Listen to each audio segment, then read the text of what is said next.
அள்ள அள்ள குறையாதது அட்சய பாத்திரம். அது நமக்கு தெரியும், கேள்விப்பட்டிருக்கிறோம். ஆனால் போட போட நிரம்பாத ஒரு பாத்திரம் உண்டு. அது என்ன தெரியுமா? நம்மள பல பேர்கிட்ட அந்த பாத்திரம் உண்டு. அதுதான் பேராசை அப்படிங்கிற பாத்திரம். அதை நிறைவு செய்யவே முடியாது. பேராசையை பற்றி சுஃபி இலக்கியத்தில் ஒரு பிரபலமான கதை உண்டாம். அதை ஒரு பெரியவர் எடுத்து சொல்லியிருக்கிறார். ஒரு மன்னர் நகர்வலம் போயிட்டு இருக்கார். ஒரு பிச்சைக்காரன் மன்னர் எதிரில் வரான். பிச்சை போடுங்கிறான். என்னுடைய அமைதியை கெடுக்காதே போங்கிறார் மன்னர். அவன் சிரிக்கிறான். அரசே, உங்களுடைய அமைதி கெடக்கூடிய நிலையில் இருந்தால் அதுக்கு பேர் அமைதியே கிடையாது அப்படின்னு நானா. எதிரில் நிற்கிறது வெறும் பிச்சைக்காரன் இல்லை, யோகி அப்படிங்கிறத மன்னர் புரிஞ்சுக்கிட்டார். துறவியே, உங்களுக்கு என்ன வேணும்னாலும் கேளுங்க, கொடுக்குறேன்னாராம். அந்த துறவி மறுபடியும் சிரிக்கிறார். அரசே, உங்களால் முடியாததையெல்லாம் கொடுக்க முடியும்னு சத்தியம் செய்யாதீங்க அப்படின்னார். மன்னருக்கு கோபம் வந்துட்டுது. என்ன இவர் இப்படி சொல்கிறாரே அப்படின்னு நினைச்சார். நகர்வலத்தை பாதியிலேயே நிறுத்தினார். வாங்க அரண்மனைக்குன்னார். துறவியை அழைச்சிக்கிட்டு அரண்மனைக்கு வந்துட்டார். துறவி தன்கிட்ட இருந்த பிச்சை பாத்திரத்தை நீட்டினார். இது நிறைய எனக்கு பொற்காசுகள் வேணும் அப்படின்னாராம். அவ்வளவுதானா, இது ஒரு பெரிய காரியமா அப்படின்னு கையை தட்டினாராம் மன்னர். ஒரு பெரிய தாம்பாளம் நிறைய பொற்காசுகள் சேர்ந்தது.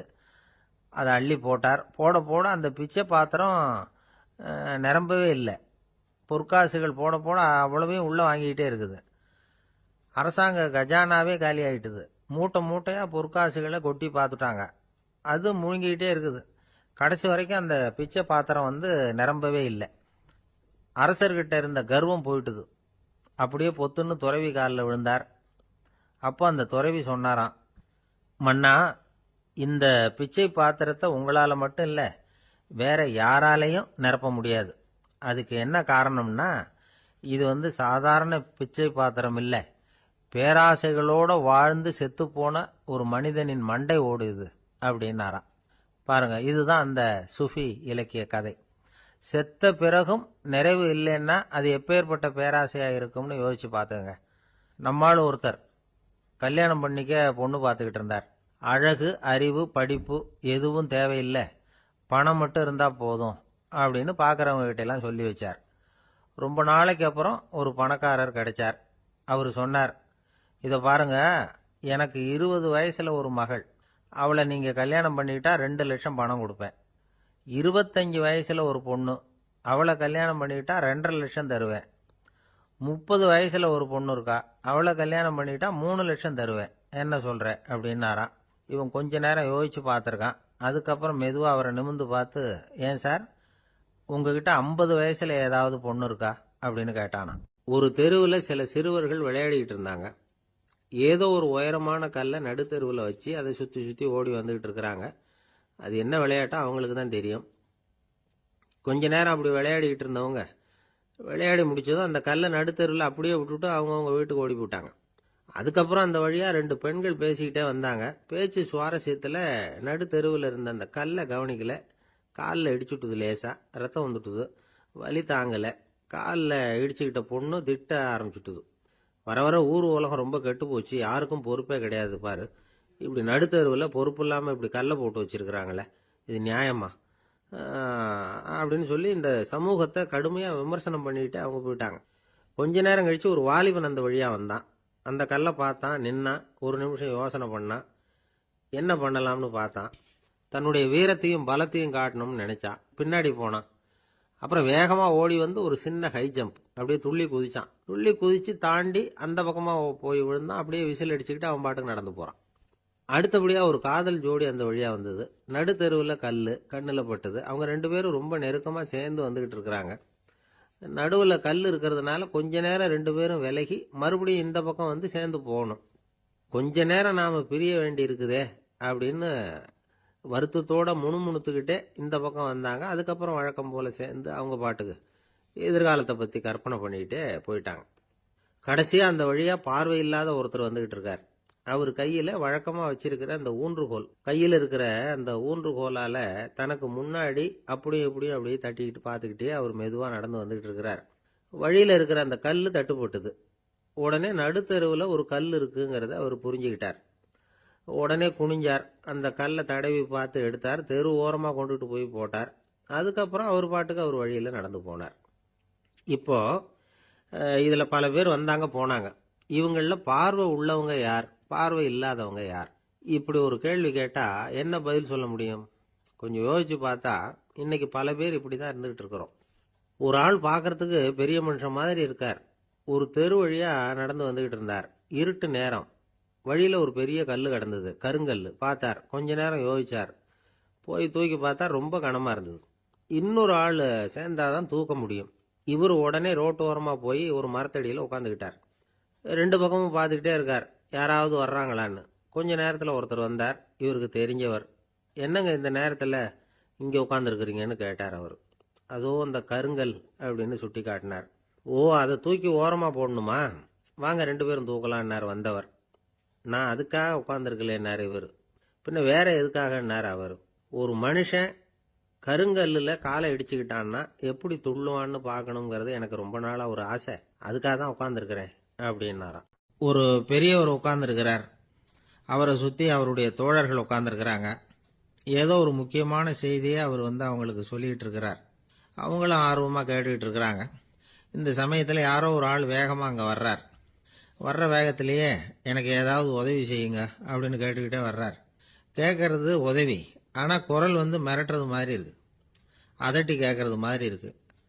இதை கேட்டதும் அந்த பெரியவர் ஆத்திரப்படலை, ஆனால் அவரை சுற்றி இருந்தவங்க ஆத்திரப்பட்டாங்க. இதை பெரியவர் கவனிச்சார். கொஞ்சம் அமைதியாக இருங்கன்னார். வந்தவரை கூப்பிட்டார். அவருக்கு சில பொருள்களை கொடுத்தார். என்னங்க இப்போ உங்களுக்கு மகிழ்ச்சி தானே அப்படின்னார். ஆ அப்படின்னு அலட்சியமா அவர் சொல்றார். நான் உங்களை நல்ல முறையில் நடத்தினேன்னா அப்படின்னு கேட்குறாரு அவர் மறுபடியும். அதெல்லாம் ஒன்றும் இல்லை அப்படின்னு சொல்லி அவர் சொல்லிட்டு இருக்கிறாரு. குரலில் கடுமை குறையில. சுற்றி இருந்தவங்களால இதை பொறுத்துக்க முடியல. கோபத்தோடு அவரை நோக்கி நெருங்க ஆரம்பிச்சாங்க. பெரியவர் அவங்களையெல்லாம் தடுத்து நிறுத்தினார். வந்தவரை வாங்க என்னோட அப்படின்னு சொல்லி அழைச்சிட்டு போனார். வீட்டுக்கு போனார். அங்கே போனதும் இன்னும் சில பொருள்களை எடுத்து அவர்கிட்ட கொடுத்தார். இப்போ திருப்தி தானே, நான் உங்ககிட்ட நல்ல முறையில் நடந்துக்கிட்டேனா அப்படின்னார். அவர் முகம் இப்போதான் கொஞ்சம் மலர்ந்தது. ரொம்ப நன்றி, இறைவன் உங்கள் குடும்பத்துக்கு எல்லா நன்மைகளையும் செய்வான் அப்படின்னு சொன்னார். இதே வார்த்தைகளை என்னுடைய தோழர்கள்கிட்டே சொல்லிட்டீங்கன்னா அவங்க கோபம் தணிஞ்சிரும். வர முடியுமான்னார். கண்டிப்பாக வர்றேன் அப்படின்னாரு. மறுநாள் காலையில் அந்த இடத்துக்கு வந்தார். அதே மாதிரி சொல்லிவிட்டு அவர் போயிட்டார். தோழர்கள்லாம் ரொம்ப வியப்போடு பெரியவரை பார்த்தாங்க. அந்த பெரியவர் தான் நபிகள் நாயகம்.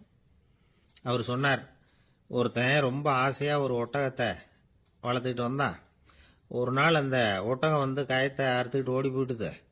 அக்கம் பக்கத்தில் இருக்கிறவங்கெல்லாம் அந்த ஒட்டகத்தை பிடிக்கிறதுக்கு முயற்சி பண்ணாங்க. அதை துரத்திக்கிட்டு ஓடினாங்க. ஒட்டகம் தாறுமாறாக ஓட ஆரம்பிச்சுது. இந்த சமயத்தில் ஒட்டகத்தை வளர்த்தவன் அங்கே ஓடி வந்தான். நீங்கள் அதை ஒன்றும் செய்ய வேணாம், விட்டுருங்க. அதோட சுபாவம் எனக்கு நல்லா தெரியும். அதை சுலபமாக என்னோட வழிக்கு கொண்டுட்டு வந்துட முடியும். நான் பார்த்துக்கிறேன், விட்டுருங்கோ அப்படின்னா. எல்லாரும் விலைக்கு போயிட்டாங்க. இவன் என்ன செஞ்சான் தெரியுமா? கொஞ்சம் புல்லை கையில் எடுத்துக்கிட்டு அந்த ஒட்டகத்தை நெருங்கினான். அவ்வளவுதான். அது ஓடி இவன் காலடியில் உட்காந்துக்கிட்டது. செல்லமாக அதை அப்படியே தடவி கொடுத்தான். முதுகில் ஏறி உட்காந்துக்கிட்டான். அது பாட்டுக்கு சாதுவாக நடந்து போகுது. இந்த கதையை நபிகள் நாயகம் தம்முடைய தோழர்களுக்கு சொல்றார். ஒட்டகத்தை மட்டும் இல்லை, சில மனிதர்களையும் கூட சில விதத்தில் அணுகிதான் அவர்களை சீர்திருத்த வேண்டியிருக்குது அப்படிங்கிறத அவங்களுக்கு உணர்த்தினார். இது ஒரு அழகான உளவியல் அணுகுமுறை. சில குடும்ப தலைவர்கள் கூட இந்த ஒட்டகம் மாதிரி நடந்துகிறது உண்டு. அப்புறம் அடங்கி போகிறதும் உண்டு. ஒரு குடும்ப தலைவர் காலையில் எழுந்திரிச்சதுலேருந்து சத்தம் போட்டு கத்திக்கிட்டு இருப்பார். பக்கத்தில் இருந்தவங்கெல்லாம் ஓடி போய் சமாதானம் பண்ணி பார்த்தாங்க. அவர் ஓயறது மாதிரி தெரியல. கடைசியில் அவர் மனைவி வந்தாங்க. நீங்கள் எல்லாம் விலகி போயிடுங்க, அவர் சுபாவம் எனக்கு தெரியும், நான் பார்த்துக்கிறேன் அப்படின்னாங்க. சரின்னு எல்லாரும் போயிட்டாங்க. சாயந்தரமாக பார்க்குறாங்க, அவர் சத்தம் இல்லாமல் ஒரு மூலையில் உட்காந்துருக்கிறார். ரொம்ப சாதுவா. ஆச்சரியமாக இருந்தது. என்னம்மா பண்ணீங்கன்னு கேட்டாங்க. அது ஒன்றும் இல்லைங்க, ஒரு வேளை சாப்பாட்டை நிறுத்தினேன், பட்னி போட்டேன், அவ்வளவுதான் அப்படின்னாங்க அந்த அம்மா. இந்த உலகத்தில் எவ்வளவோ உயிரினங்கள் இருக்கு. ஒவ்வொன்றும் ஒவ்வொரு விதமாக சண்டை போடுது. இப்போ 2 மாடு சண்டை போட்டுக்குதுன்னு வச்சுங்க, என்ன பண்ணும்? 2 முட்டிக்கும். அதுக்கு சண்டை போடுறதுக்கு ஆயுதமாக உபயோகப்படுறது அதோட கொம்பு. 2 சேவல் சண்டை போட்டுக்குதுன்னு வச்சுங்க, அதுக்கு ஆயுதமாக உபயோகப்படுறது அதோட கால் நகம். காலால் தான் அது ஒன்றோட ஒன்று சண்டை போட்டுக்கும். ஆனால் 2 மனுஷன் சண்டை போட்டுக்கிறான்னு வச்சுங்க, இவன் இன்னதை தான் ஆயுதமாக உபயோகப்படுத்துவான்னு குறிப்பிட்டு சொல்ல முடியாது. கல்லை எடுப்பான், கத்தி எடுப்பான், துப்பாக்கி எடுப்பான், என்ன வேணாலும் பண்ணுவான். வாயால் திட்டுவான், கையால் அடிப்பான், காலால் உதைப்பான், சகலகலா வல்லவன். விலங்குகள்லாம் பொதுவாக வாயை சாப்பிட்றதுக்கு மட்டும்தான் உபயோகப்படுத்துது.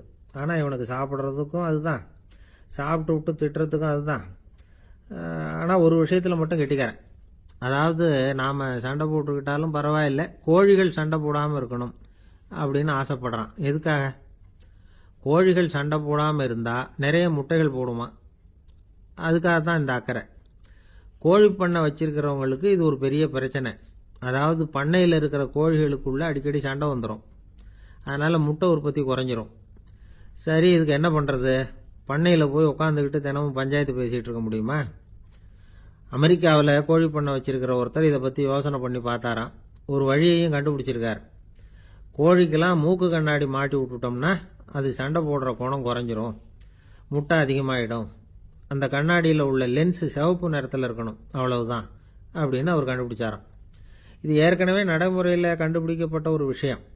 ஆனால் எல்லா கோழிக்கும் சிவப்பு மூக்கு கண்ணாடி எப்படி மாட்டி விடுறது? அப்படியே மாட்டி விட்டாலும் அது நழுவாமல் இருக்கணுமே. இப்போ நாமெல்லாம் நடு விரலால் மூக்கு கண்ணாடி நடுவில் தொட்டு அப்படி ஸ்டைலாக சரி பண்ணிக்கிறோம். அது மாதிரி கோழி எப்படி சரி பண்ணிக்கும்? இதுதான் பிரச்சனை. இதுக்கு அவர் என்ன வழி கண்டுபிடிச்சாருன்னா, கோழிக்கெல்லாம் மூக்கு கண்ணாடிக்கு பதிலாக விழியொட்டு வில்லைகள், கான்டாக்ட் லென்ஸ், அதை பொருத்தி விட்டா என்ன அப்படின்னு யோசனை பண்ணார். அதே மாதிரி பண்ணார். அதே மாதிரி செஞ்சு பார்த்தார், வெற்றி. அதுக்கப்புறம் கோழியெல்லாம் சண்டை போட்டுக்கலையாம், சமாதான பிரியர்கள் ஆகிட்டு தான். கோழிகளுக்கு இயல்பாகவே சண்டை போடுற குணம் உண்டு. ஆனால் அதோட கண்ணுக்கு பார்க்குற பொருள்லாம் ரோஜா நிறத்துலையோ அல்லது இன்னும் சொல்ல போனால் அழுத்தமான சிவப்பு நிறத்துலையோ தெரிஞ்சதுன்னா சண்டை போடுற குணம் குறைஞ்சிருதான். அந்த சமயத்தில் அது அதிகமாகவும் முட்டையிட ஆரம்பிச்சுடுதான். அதே நேரத்தில் இறை எடுக்கிறத கூட குறைச்சிக்குதான். இது ஏன் இப்படி பண்ணுதுங்கிறது விஞ்ஞானிகளுக்கு இன்னமும் புரியலையா. எப்படியோ அமெரிக்க கோழிகள்லாம் கான்டாக்ட் லென்ஸ் பொருத்திக்க ஆரம்பிச்சாச்சு. கோழி கழுத்தை பிடிச்சிக்கிட்டு ஒரு சில வினாடிகளில் அதை பொருத்தி போடுறாங்களாம். கோழியோட ஆயுள் பூரா அது அப்படியே இருக்குமா. பண்ணையில் முட்டை உற்பத்தி குறைஞ்சா இது மாதிரி விஞ்ஞானபூர்வமாக பரிகாரம் தேடுறது தான் நல்லது. நமக்கு வேண்டியப்பட்ட ஒருத்தர், அவர் ஒரு கோழி பண்ணை வச்சுருந்தார். அந்த பண்ணையில் பாதி கோழி திடீர்னு செத்து போச்சு. உடனே ஒரு கால்நடை மருத்துவர்கிட்ட போக வேண்டியது தானே. அங்கே போகல. உள்ளூரில் மந்திரம் பண்ணிகிட்டு இருந்த ஒரு சாமியார்கிட்ட போனார். அவர் காலில் விழுந்தார். சாமி, என் பண்ணையில் பாதி கோழி செத்து போட்டுதுன்னார். சாமியார் யோசனை பண்ணார். சரி, பண்ணையில் வாசப்படி கிழக்கு பக்கமாக வச்சிருக்கியா மேற்கு பக்கமாக வச்சிருக்கியான்னு கேட்டார். கிழக்கு பக்கமாக இருக்குன்னார் அவர். அதுதான் தப்பு, மேற்கு பக்கமாக அதை மாற்று, சரியாக போடும்னாராம். அதே போல் இவர் போய் மாற்றிவிட்டார். அப்பவும் பாதி செத்து போச்சு. மறுபடியும் சொன்னார், சாமி மறுபடியும் பாதி கோழி செத்து போட்டுதேன்னார். சரி, கூரை எப்படி போட்டிருக்க, ஓடு போட்டிருக்கியா இல்லை கீத்து போட்டிருக்கியான்னார். ஓடு போட்டிருக்கேன்னாராம் அவர். அதுதான் தப்பு, கீத்து போட்டுரு, சரியாக போடும்னாராம். சரின்னு போய் அதையும் மாற்றி பார்த்தார். மறுபடியும் போயிட்டுது, கோழி செத்து போச்சு. வந்தார். மறுபடியும் பாதி செத்து போச்சு சாமின்னு வந்தார். இவரும் யோசனையை மாற்றி மாற்றி சொல்லிகிட்டே இருக்கிறார். இப்படி அவரும் மாற்றி மாற்றி பார்த்தார். 6வது தடவையாக அவரை தேடிட்டு வந்தார். அந்த சமயத்தில் இவர் ரொம்ப தீவிரமாக யோசனை பண்ணி பார்த்துட்டு, அது சரிப்பா, நீயும் என்கிட்ட சளைக்காமல் வந்துக்கிட்டு இருக்கிற, நானும் யோசனை சொல்லிகிட்டு இருக்கேன். இப்பவும் உங்ககிட்ட சொல்கிறதுக்கு என்கிட்ட யோசனை நிறையா இருக்குது. ஆனால் சோதிக்கிறதுக்கு உங்ககிட்ட கோழி இல்லையே, என்ன பண்ணுறது அப்படின்னாராம் இவர். வங்க நாவலாசிரியர் சரத் சந்திரர் ஒரு நண்பர் அவர்கிட்ட வந்தார். வழக்கமாக எல்லா எழுத்தாளர்கள்கிட்டையும் கேட்குற ஒரு கேள்வியை கேட்டார். நீங்கள் எழுத்துத்துறைக்கு வந்தது எப்படி? இதுதான் கேள்வி. அதை தெரிஞ்சு என்ன பிரயோஜனம்னார் சரத் சந்திரர். சும்மா சொல்லுங்களேன், தெரிஞ்சுக்கிறேன் அப்படின்னார் வந்தவர். சரி சொல்கிறேன்னு ஆரம்பித்தார். நான் ரங்கூனில் வேலை பார்த்துக்கிட்டு இருந்தேன். சம்பளம் பத்தல. வேலையும் பார்த்துக்கிட்டு ஒரு பலசரக்கு கடை வைக்கலாம்னு நினச்சேன். என்னால் மளிகை கடை வச்சு சரியாக நடத்த முடியுமாங்கிற சந்தேகம் என் மனைவிக்கு. அதை சோதனை பண்ணி பார்க்கணுங்கிறதுக்காக சில பொருள்களின் அளவு, அதோட விலை, இப்படி சிலதை சொல்லி எல்லாத்தையும் மனக்கணக்காக கூட்டி போட சொன்னாங்க. என்னால் சரியாக கூட்டி சொல்ல முடியல. உங்களால் மளிகை கடை நடத்த முடியாதுன்னு சொல்லிவிட்டாங்க. உடனே என்ன பண்ணுறது, வேற வழி இல்லை, கதை எழுத ஆரம்பிச்சிட்டேன் அப்படின்னார். கேட்டவருக்கு சிரிப்பு வந்துட்டு தான். சரத் சந்திரர் ஒரு பக்கம் சீரியஸான நாவல்கள், சிறுகதைகள் எழுதியிருந்தாலும் அவருடைய இன்னொரு பக்கம் வேற விதம். நண்பர்கள் கிட்ட பேசும்பொழுதும் சரி, அவர்களுக்கு கடிதங்கள் எழுதும் போதும் சரி, கேலியும் கிண்டலும் நகைச்சுவை உணர்வும் அதிகமாக இருக்கும். காந்திஜி ஒரு சமயம் கல்கத்தாவுக்கு வந்திருந்தார். தேசபக்தர்கள் பல பேர் அவர்கிட்ட பேசிக்கிட்டு இருந்தாங்க. அப்போ சரத் சந்திரரும் அங்க இருந்தார். கிரண் சங்கர் ராய் அப்படிங்கிறவரும் அங்க இருந்தார். அவர் சொன்னாராம், காந்திஜியோட பழகிய முதல் வங்காளி நான் தான். போயர் யுத்த காலத்துல இவர் லண்டனுக்கு வந்திருந்தப்போ என்கிட்ட தான் வங்காள மொழி கத்துக்கிட்டார் அப்படின்னாராம். உடனே சரத் சந்திரர் காந்திஜியை பார்த்து, இவர் உங்களுக்கு வங்காள மொழி கத்து கொடுத்தது உண்மைதானா அப்படின்னாராம். ஆமான்னாராம் காந்தி. அதனால தான் உங்களால வங்காள மொழி கத்துக்க முடியல அப்படின்னாராம். எல்லாரும் சிரிச்சாங்களாம். சரத் சந்திரர் சாம்தாபேர் அப்படிங்கிற கிராமத்தில் தங்கியிருந்தார்.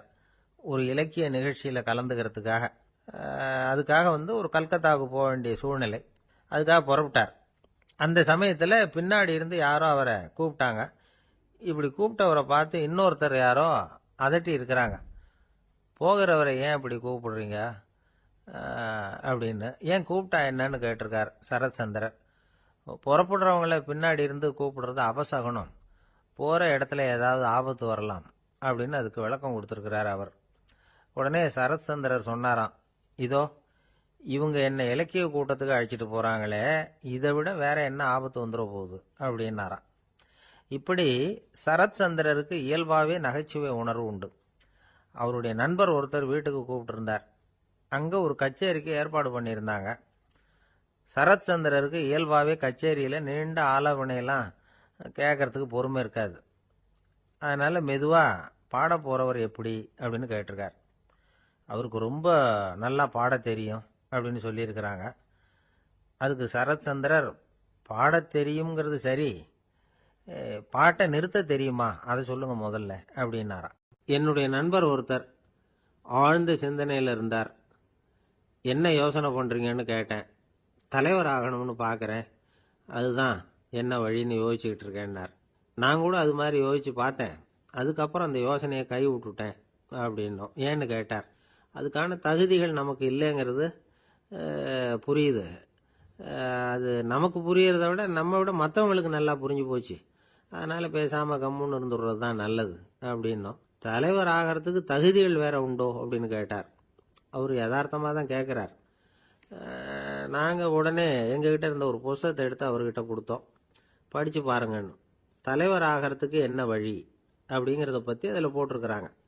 முதல் வழி என்ன தெரியுமா? ஒரு 4 பேர் முன்னாடி இல்லைன்னா ஒரு கூட்டத்துக்கு முன்னாடி நீங்கள் பேச போறீங்க.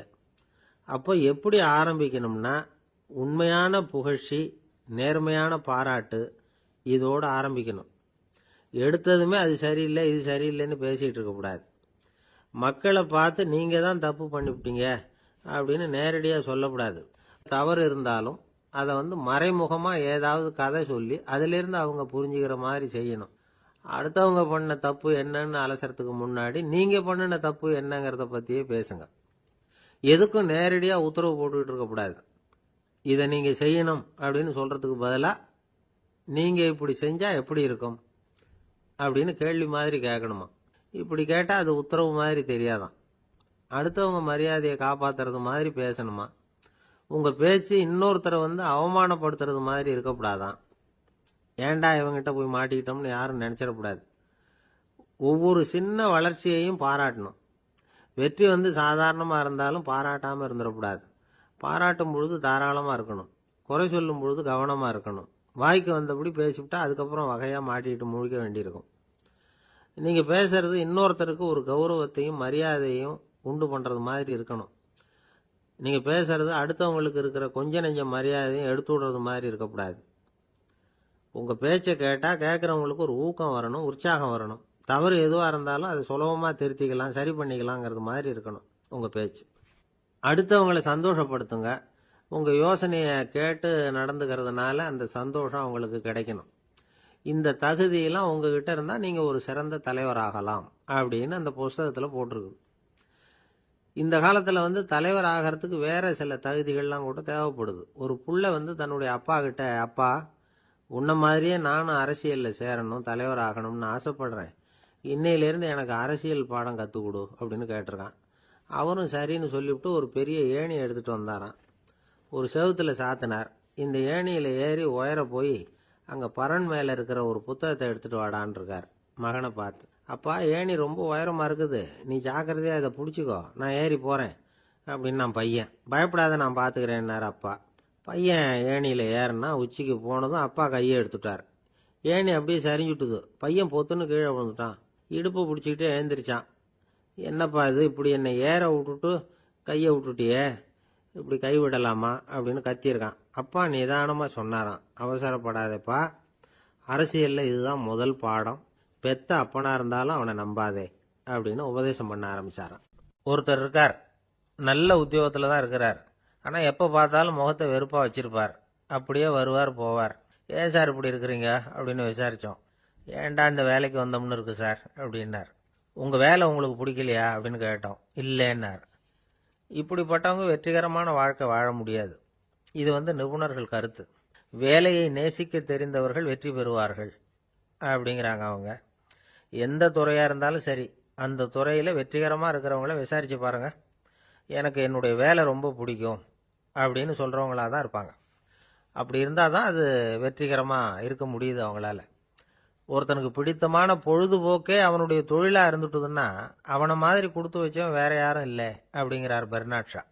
ஒரு தடவை மன்னர் ஹுமாயூன் உயிரை தண்ணீர் முண்டு ஊற்றுகிற தொழிலாளி ஒருத்தர் காப்பாற்றினாராம் அந்த ஹுமாயூன் உயிரை. உடனே மன்னர் கேட்டிருக்கார், உனக்கு என்ன வேணும்னாலும் கேளு தரேன், உயர் பதவி வேணுமா அப்படின்னு கேட்டாராம். மன்னா, மக்களின் தாகம் தீர்க்கக்கூடிய இந்த பணியை விட உயர்ந்தது உண்டா அப்படின்னாராம் அந்த தொழிலாளி. அவரால் அவருடைய வேலையை நேசிக்க முடிஞ்சுது, அதனால் மகிழ்ச்சியாக இருக்க முடிஞ்சுது. நாமெல்லாம் அப்படி இல்லை. வேலை கிடைக்கிற வரைக்கும் கிடைச்சா போதும் அப்படின்னு இருக்கோம். கிடைச்சதுக்கப்புறம் ஏன்டா அந்த வேலைக்கு வந்தோம்னு ரொம்பவும் அழுத்துக்குவோம். சரி, நாம் இருக்கிற இடத்துல நாம் வெற்றிகரமாக இருக்க வழி உண்டா அப்படின்னா உண்டுன்னு சொல்கிறாங்க. அதாவது மன இயல் நிபுணர்கள் இருக்கிறாங்க இல்லையா, அவங்க அதுக்கு முக்கியமாக 6 வழிகள் சொல்கிறாங்க. நீங்கள் ஒரு அலுவலகத்தில் வேலை பார்க்குறவரா அப்படின்னா இதை கேளுங்க. அதாவது உங்கள் மேலதிகாரி எதிர்பார்ப்புக்கு தகுந்த மாதிரி உங்கள் வேலை இருக்குதா? அப்படி இல்லைன்னா முதல்ல உங்கள் வேலையின் தரம் உயரணும். உங்களுக்கு மேலே கீழே வேலை பார்க்குற பணியாளர்கள்கிட்ட நல்ல விதமாக பழகுறீங்களா? அந்த உறவு முறையில் ஏதாவது குறை இருந்தால் அதை கண்டுபிடிச்சி சரி பண்ணுங்க. நம்பிக்கைக்கு உரியவர் அப்படின்னு நீங்கள் பேர் எடுக்கணும். நீங்கள் எடுக்கிற முடிவு நல்ல முடிவாக தான் இருக்கும் அப்படின்னு அடுத்தவங்க சொல்லணும். உங்கள் தோற்றத்துக்கு முக்கியத்துவம் கொடுங்க. இது மனம் உடல் ரெண்டும் சம்பந்தப்பட்டது. அதனால் மனசையும் ஆரோக்கியமாக வச்சுருக்கணும், உடம்பையும் ஆரோக்கியமாக வச்சுருக்கணும். உங்களுடைய நிர்வாகம் செயல்படுற விதத்தை நல்லா புரிஞ்சு வச்சுக்கணும். உங்களுடைய நிர்வாகம் இப்போ ஒரு காரியம் செய்யுதுன்னு வச்சுங்க, ஏன் அப்படி செய்யுது, எதுக்காக அப்படி செய்யுது, அதனுடைய குறிக்கோள் என்ன, அது நீடிக்கிறதுக்கு காரணம் என்ன, இதெல்லாம் தெரிஞ்சுக்கணும். சிரிப்புக்கு வஞ்சகம் பண்ணக்கூடாது. நல்லா சிரிக்கணும், அப்போ தான் அது திரும்ப கிடைக்கும். கடந்த கால தோல்வியை பற்றி கவலைப்படக்கூடாது. முதலாளி விருப்பம் தெரிஞ்சு நடந்துக்கிறது நல்லது தான். அதுக்காக காக்கா பிடிக்கணுங்கிற அவசியம் இல்லை. உங்களுக்கு ஒரு பொறுப்பான வேலை கிடைக்குது, உடனே சத்தம் குழப்பம் அப்படின்னு சூழ்நிலையை இறுக்கமாக ஆக்கிடக்கூடாது. எந்த சூழலையும் இயல்பாக கையாளக்கூடியவர் அப்படிங்கிறத காட்டணும். இதெல்லாம் உங்கள் துறையில் நீங்கள் வெற்றி பெற நிபுணர்கள் சொல்கிற யோசனைகள். இவ்வளவு விவரமும் சொல்லிவிட்டு ஒருத்தரை பார்த்து கேட்டோம், இப்போ சொல்லுங்க, நீங்கள் செய்கிற வேலை உங்களுக்கு பிடிச்சிருக்குதா அப்படின்னோம். ரொம்ப ரொம்ப பிடிச்சிருக்குது அப்படின்னார். சரி, என்ன செஞ்சிட்டு இருக்கிறீங்க அப்படின்னு கேட்டோம்.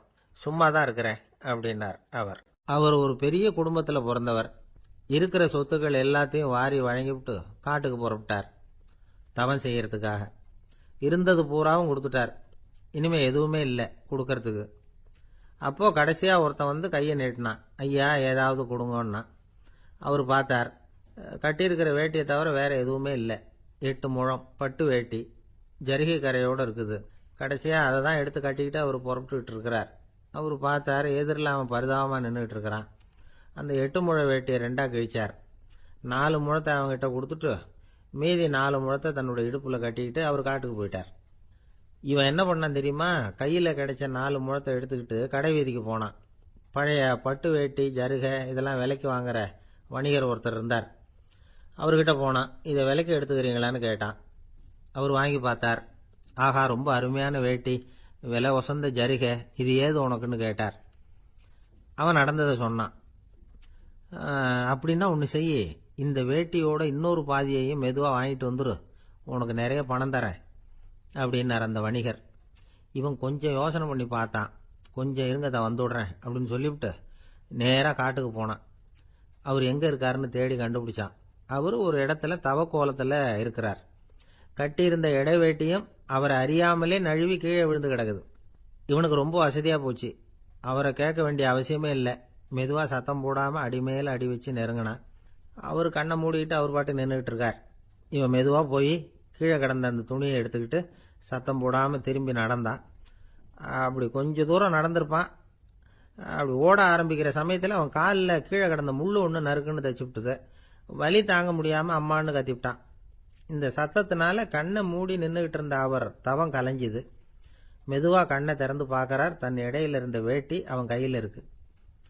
இப்போ அவர் நினைக்கிறாராம், இந்த வேட்டி மேலே நான் வச்ச ஆசை அல்லவா அவனை வந்து திருடன் ஆக்கிவிட்டுது அப்படின்னு நினைச்சாராம். இது எப்பேற்பட்ட மனநிலைங்கிறத கொஞ்சம் யோசிச்சு பாருங்க. தான் ஒரு பொருள் மேலே வைத்த பற்று இன்னொரு மனிதன் திருடனா ஆகிறதுக்கு காரணமாயிட்டுதே அப்படின்னு நினைக்கிறார். அப்படி நினைச்ச அவர் யார் தெரியுமா? அவர் தான் மகாவீரர். இழந்துட்டேங்கிறியே, நீ என்னத்தை கொண்டு வந்த இங்கே இழக்கிறதுக்கு? நீ என்னத்தை உண்டாக்குன இது அழிஞ்சுட்டுதுன்னு சொல்றதுக்கு? இது அவருடைய சிந்தனை. இன்னைக்கு நம்ம சிந்தனையெல்லாம் வேற மாதிரி இருக்குது. ஒருத்தன் நடுத்தெருவில் உட்காந்து அழுதுகிட்டு இருந்தான். அந்த வழியா வந்தவர் கேட்டார், ஏன்பா அழற அப்படின்னு கேட்டார். 5 ரூபா சார், இந்த இடத்துல விழுந்துட்டுது, ரொம்ப நேரமா தேடுறேன், கிடைக்காது போல இருக்கு அப்படின்னா. எப்போ தொலைஞ்சுது அப்படின்னு கேட்டார். அது எனக்கு தெரியாது சார், பணத்தை தொலைச்சவன் தேடி பார்த்துட்டு போயிட்டான், நான் அவனுக்கு பின்னாடி தேட வந்தவன் அப்படின்னு சொல்லிவிட்டு மறுபடியும் தேட ஆரம்பிச்சானா. அமெரிக்க ஜனாதிபதி ஆப்ரஹாம் லிங்கன் ஒரு நாள் தன்னோட கோச்சு வண்டியில் தலைநகரான வாஷிங்டனுக்கு போயிட்டு இருக்கிறார். கோச்சு வண்டி ஒரு சாலையில் போயிட்டு இருக்கு. அந்த சாலைக்கு ஒரு பக்கத்தில் பயங்கரமான சதுப்பு நிலம். சதுப்பு நிலம்னா அது புதைகுழி, புதை மணல்ங்கிறோம்ல, அது மாதிரி. அந்த சதுப்பு நிலத்தில் யாராவது மாட்டிக்கிட்டா அவ்வளவுதான், ஆளை கொஞ்சம் கொஞ்சமாக உள்ள அமுக்கிவிடும். தப்பிச்சு கரையேறது கஷ்டம். அப்படிப்பட்ட நிலம் அது. ஆப்ரஹாம் லிங்கன் ஏதோ ஒரு முக்கியமான அரசாங்க வேலையாக போயிட்டு திரும்பி வந்துகிட்டு இருக்கிறார். அதனால் அந்த சமயத்தில் அவர் விலை உசந்த ஆடைகளை அணிஞ்சிருக்கிறார். அப்படி அவர் அந்த கோச்சு வண்டியில் வந்துகிட்டு இருக்கிறாரு. அந்த சமயத்தில் ஒரு காட்சி அவர் கண்ணில் பட்டுட்டுது. என்ன தெரியுமா? ரோட்டுக்கு பக்கத்தில் இருந்த சதுப்பு நிலத்தில் ஒரு இளம் பன்றிக்குட்டி சிக்கிக்கிட்டு தவிச்சிக்கிட்டு இருக்குது. பரிதாபமாக கத்திக்கிட்டு இருக்குது. அதை பார்த்தார் லிங்கன். அவருக்கு என்ன மாதிரி ஆயிட்டுது. உடனே வண்டியை நிறுத்த சொன்னார். கீழே இறங்கினார். தன்னோட விலை உசந்த ஆடைகளை பற்றி லட்சியம் பண்ணவே இல்லை. தனக்கே ஆபத்து வரலாம்ங்கிறத பற்றியும் கவலைப்படலை. தான் ஒரு குடியரசுத் தலைவருங்கிறத பற்றியும் அவர் நினச்சி பார்க்கல. நேராக அந்த சதுப்பு நிலம் பக்கமாக போனார். அந்த சேத்துல இறங்கி பன்றிக்குட்டியை காப்பாற்றி கரைக்கு கொண்டுட்டு வந்து சேர்த்துட்டார். அதுக்கப்புறம் நிம்மதியாக கோச்சு வண்டியில் ஏறி வெள்ள மாளிகைக்கு வந்து சேர்ந்தார். ட்ரெஸ்ஸு, உடம்பு பூரா சேறு சகதி. பார்க்குறவங்களுக்கெல்லாம் ஆச்சரியமாக போச்சு. அவங்களுக்கு ஒன்றும் புரியல. இவர் நேராக ட்ரெஸ்ஸு மாற்றிக்கிறதுக்காக போனார். கோச்சு வண்டி ஓட்டிகிட்டு வந்தவங்கிட்ட போய் எல்லாரும் கேட்டாங்க, என்ன ஆச்சு அப்படின்னு. அவர் வர்ற வழியில் நடந்த விவரத்தை சொன்னார். ஆப்ரஹாம் லிங்கனுடைய இந்த இறக்க குணத்தை எல்லாரும் பாராட்டினாங்களாம், புகழ்ந்தாங்களாம். ஆனால் இதுக்கு லிங்கன் என்ன பதில் சொன்னார் தெரியுமா? தயவு பண்ணி இந்த புகழ்ச்சியான பேச்சையெல்லாம் ஒதுக்குங்க, அதெல்லாம் வேணாம்.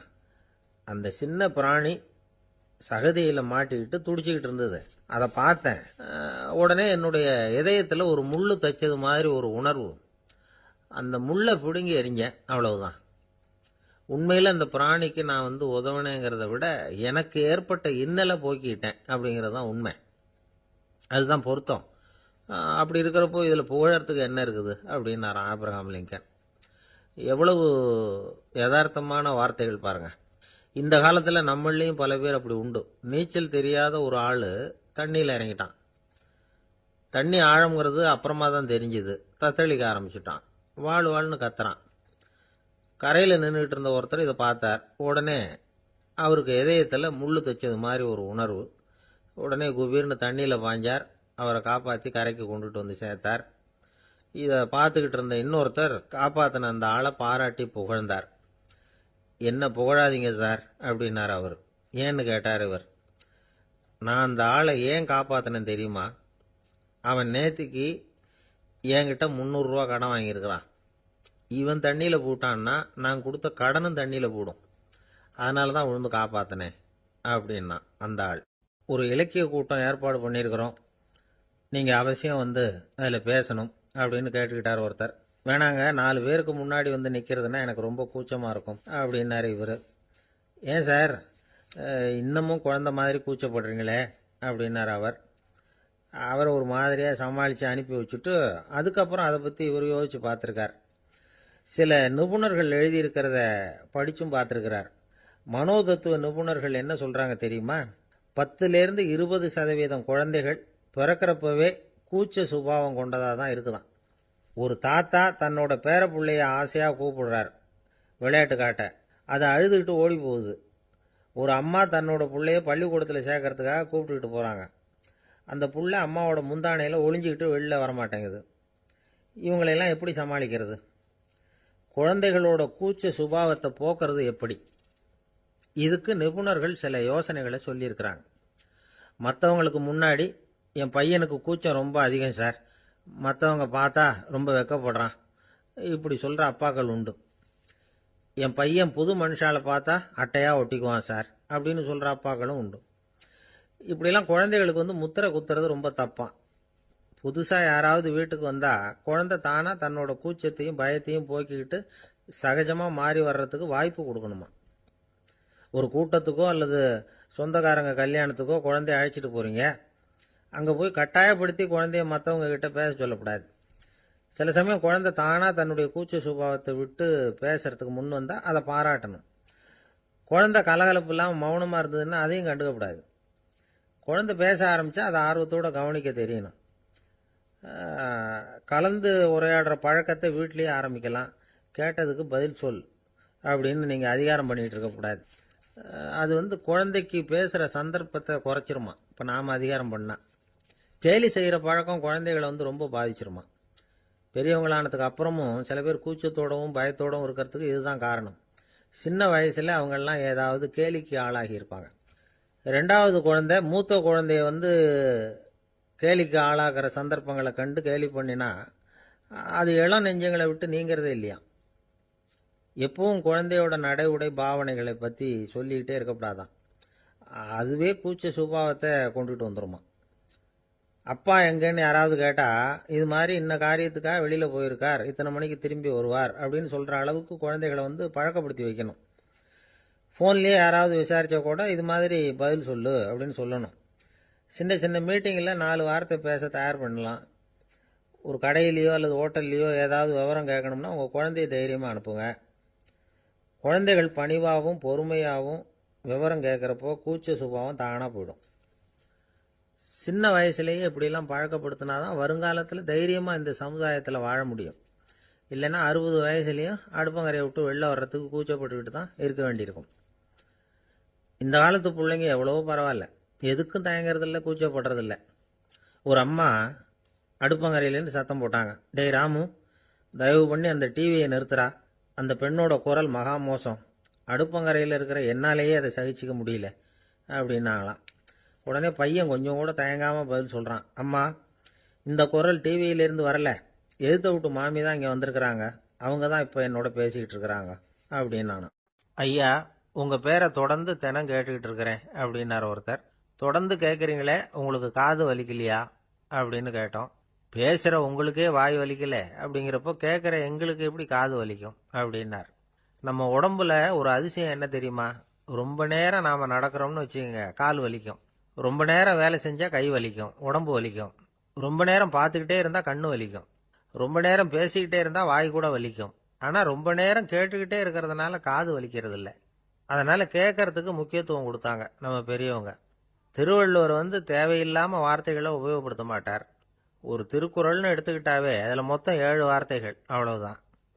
அப்படி 7 வார்த்தைகள் மட்டுமே உள்ள ஒரு திருக்குறளில் வள்ளுவர் ஒரே வார்த்தையை 5 தடவை உபயோகப்படுத்தியிருக்கிறார், திரும்ப திரும்ப பயன்படுத்தியிருக்கிறார்.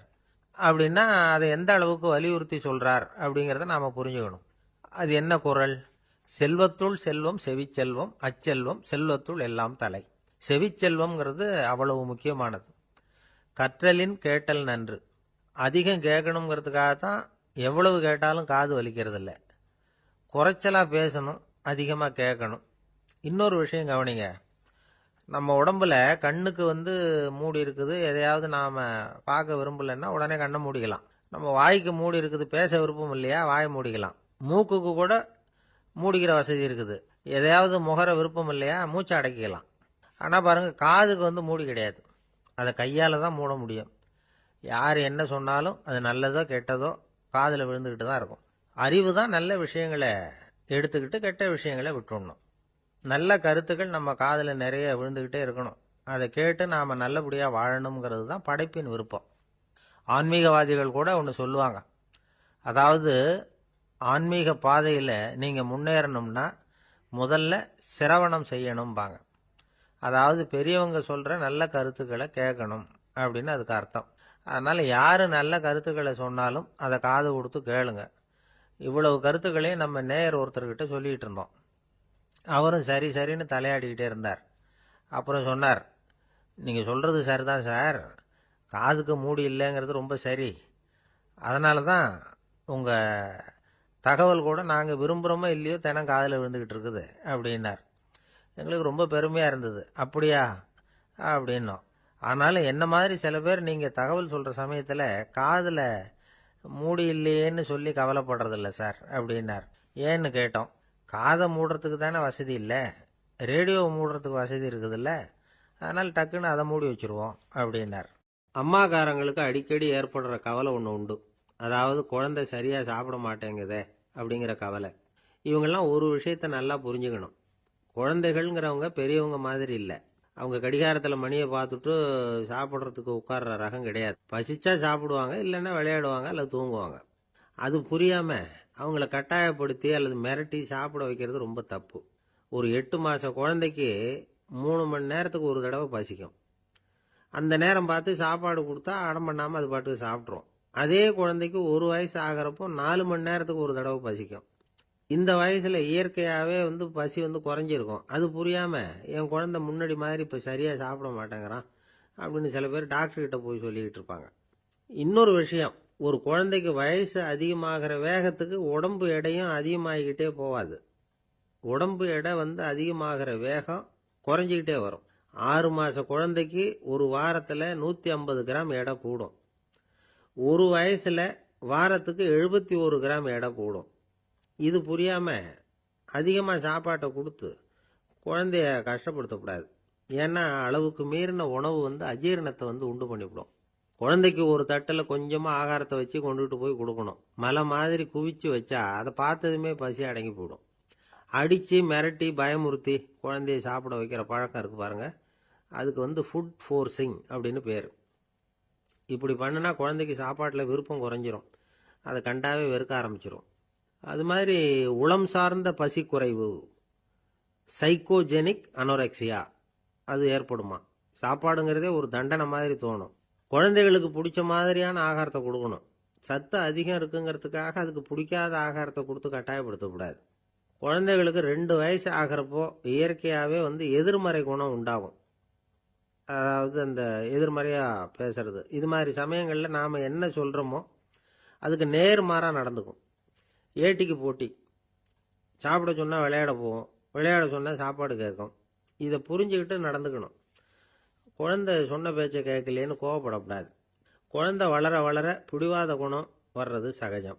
கேட்டதை வாங்கி கொடுத்தாதான் சாப்பிடுவேன் அப்படின்னு பிடிவாதம் பண்ணும். வாங்கி கொடுத்துடுறது தான் உத்தமம். நீங்களும் அதுகிட்ட பிடிவாதம் பண்ணிகிட்டு இருக்கக்கூடாது. ஏன்னா கேட்டது கிடைக்கலையேங்கிற ஏமாற்றம் கூட குழந்தையோட பசியை குறைச்சிரும். கேட்டது கிடைச்சுட்டா பசி அதிகமாகும், கொடுத்ததை மலமலன்னு சாப்பிட்றோம். குழந்தைகளுக்கு கண்ட கண்ட நேரத்தில் சாப்பிட்றதுக்கு எதையாவது வாங்கி கொடுத்துக்கிட்டு இருந்தால் சாப்பாட்டு நேரத்தில் சாப்பிடாம அடம் பண்ண ஆரம்பிச்சிடும். பள்ளிக்கூடம் போகிற பிள்ளைங்க காலை உணவை சரியாக சாப்பிட மாட்டாங்க. அச்சம், அவசரம், பரபரப்பு இதெல்லாம் தான் காரணம். பள்ளிக்கு புறப்படுறதுக்கு ஒரு 3/4 மணி நேரத்துக்கு முன்னாடியே சாப்பாடு போட்டுருங்க, அது சரியாக போடும். படிக்கிற குழந்தைகள் உடல் சோர்வு, மனச்சோர்வு இது காரணமாக கூட சாப்பிட மறுக்கிறது உண்டு. இப்போ உதாரணமாக சாயந்தரம் விளையாடி விட்டு வீட்டுக்கு வந்ததும் சாப்பிட சொன்னால் வேணாம்பாங்க. இது உடல் சோர்வு. ரொம்ப நேரம் வீட்டு பாடங்களை செஞ்சு முடித்த கையோடு சாப்பிட சொன்னாலும் அவங்களால சரியாக சாப்பிட முடியாது. இது உளச்சோர்வு, அதாவது மனச்சோர்வு. இதை தவிர குழந்தைகளுக்கு உடல் நலக்குறைவு ஏற்பட்டால் கூட சாப்பிட மறுக்கிறது உண்டு. சில மருந்து மாத்திரைகள் கூட பசியை குறைச்சிரும். அதனால் சரியாக தெரிஞ்சுக்கிட்டு குழந்தைகளை சாப்பிட வைக்கணும். அது புரியாமல் கையில் சாப்பாட்டு தட்டை வச்சுக்கிட்டு குழந்தைகளை விரட்டிக்கிட்டு அலையக்கூடாது. ஒரு சின்ன பையன் சொன்னான், எங்கள் அம்மா சாப்பாடு போடுறது தெரிஞ்சா நான் உடனே வீட்டை விட்டு வெளியில் ஓடி போடுவேன் அப்படின்னா. ஏன் அப்படி பண்ணுறேன்னு கேட்டோம். எங்கள் அப்பா கூட அது மாதிரி தான் சார் பண்ணுவார் அப்படிங்கிறான். கங்கை கரை தோட்டம் பக்கத்தில் ஒரு ஆசிரமம், அங்கே ஒரு பெரியவர் தங்கியிருக்கிறார். அவர் தான் ராமகிருஷ்ண பரமஹம்சர். அந்த ஆசிரமம் இருந்த இடம் கரக்பூர். வங்காளத்தில் பொதுவாக எல்லாரும் மீன் சாப்பிட்றது உண்டு. கங்கையில் குளிச்சுட்டு கையில் ஒரு மீனோட வர்றது வழக்கம். இவர் இருக்கிற இடத்துக்கு கங்கையில் படகு வழியாக வரணும். அப்படி தான் எல்லாரும் வருவாங்க. வர்றவங்களை ஒன்று கூட்டி ஆன்மீக விஷயங்களை பற்றி பேசிக்கிட்டு இருப்பார். ஒவ்வொரு நாள் ஒவ்வொருத்தர் நகரத்துக்கு போகணும். வரும்பொழுது மீன் கொண்டுகிட்டு வரணும். அதுக்கு ஒரு அட்டவணையே உண்டு ஆசிரமத்தில்.